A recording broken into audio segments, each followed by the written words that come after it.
Hi, I'm Claudio from Coheed in Cambria. Looking at your albums through the history of everything like that, you've obviously with the past two albums with the Vaxxis series, the Pentalogy, I believe, is the thing. It's interesting for me as a fan personally to look at it and see the way that the writing's changed over the time and how it's different going back to like Good Apollo 1, for example, and seeing the way that you approach the music and the way that you approach lyricism especially, to then obviously in between that time you've had your son, you're writing more of a family rather than kind of like an isolated, not an isolated, but rather than a single person as Claudio the character. Right. How do you feel about that? I mean, is it something that you've actually sat down and thought about, or is it just a natural progression kind of? No, I think it's probably just natural.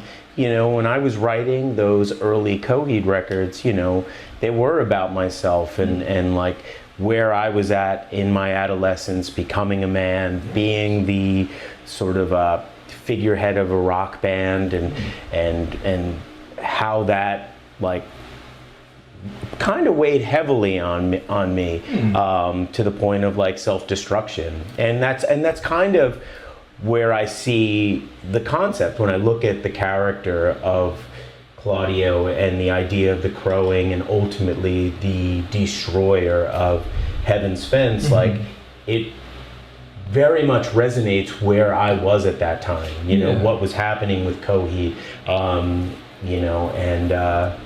but now, I'm a dad, I'm a provider, and I try to see through that lens when writing the material and trying to,